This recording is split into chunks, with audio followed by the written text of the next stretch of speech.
Isang magandang hapon po, magagabi na rin po sa bawat isa. Latest weather update po tayo ngayong araw po ng Lunes, no? January 8, 2024. Pero bago tayo magpatuloy mga kaibigan, please don't forget naman po to like and subscribe and pahit po ng notification bell para updated kayo sa ating mga daily weather updates. So narito na po ang latest hypnosis na lagay ng ating panahon ayon na rin po sa Pag-asa. So unahin po muna natin yung mga weather systems na sa kasalukuyan ay patuloy nakakaapekto sa ating bansa.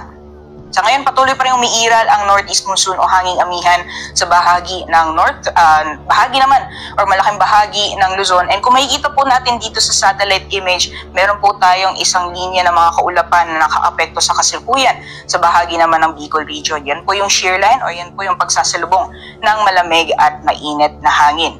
Samantalang sa nalalabing bahagi naman po ng ating bansa, pagpatuloy pa rin or magpapatuloy pa rin yung epekto ng easterlies o yan po yung maalinsangang hangin na nanggagaling sa dagat Pasipiko.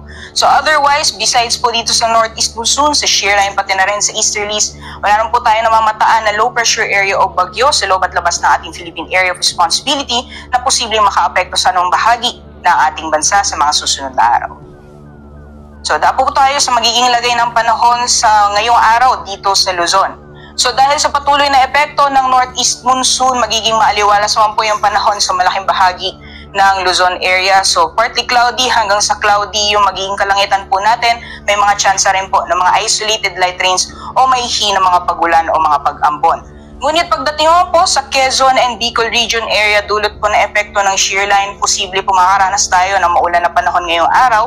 So asahan pa rin po natin yung mga kalat-kalat mga pagulan, pagkidlat at pagkulog. Dulot po yan na epekto ng shear line. So magiging lagay naman po or agwat ng temperatura ngayong araw for Lawag ay maglalaro mula 19 to 31 degrees Celsius, 16 to 26 degrees Celsius para man sa Baguio City.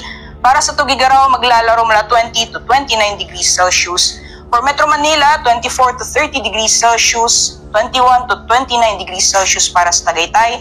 At para naman po sa Legazpi City, maglalaro mula 24 to 30 degrees Celsius.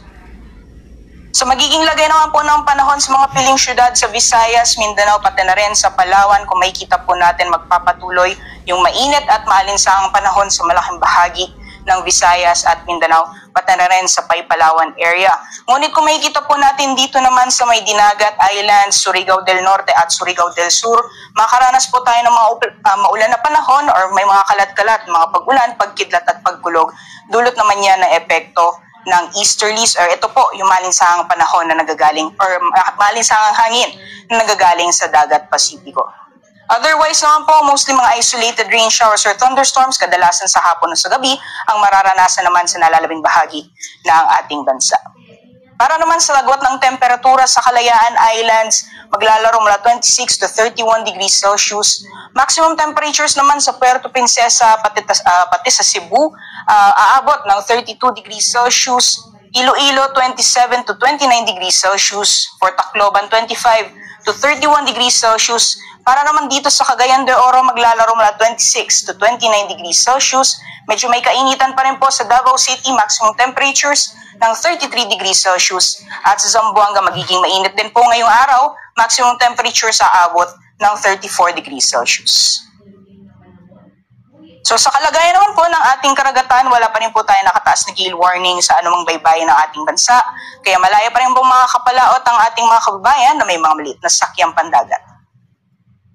At sa 3-day weather outlook naman po sa piling syudad dito sa Luzon area, kung makikita po natin for Metro Manila, Baguio City at Legazpi City, generally fair weather conditions po tayo hanggang sa mga susunod na araw. Ngunit dahil pa rin po sa epekto or patuloy na epekto ng shear line, asahan pa rin po natin magpapatuloy yung maulan na panahon hanggang bukas sa may Legazpi City. So possible pa rin po over Quezon area and Bicol region, makakaranas pa rin po tayo ng mga kalat-kalat mga pagulan. Pero pagdating po ng Wednesday, improving weather conditions na po tayo hanggang sa mga susunod na araw na po yan.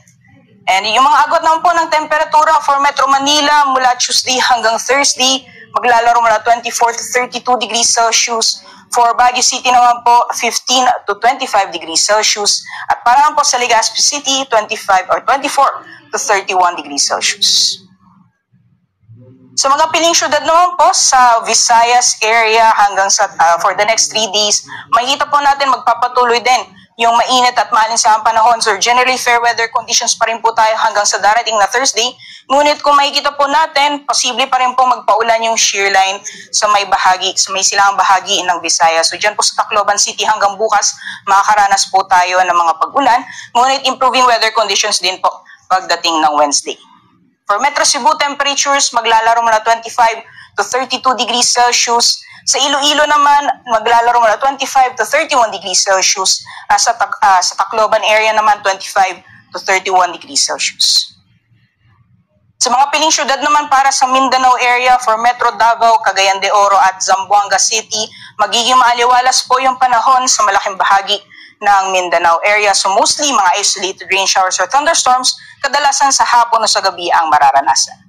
Agwat naman po ng temperatura for Metro Davao, maglalaro mula 25 to 33 degrees Celsius. Para naman sa Cagayan de Oro, 24 to 31 degrees Celsius. At sa Zamboanga naman, 24 to 34 degrees Celsius.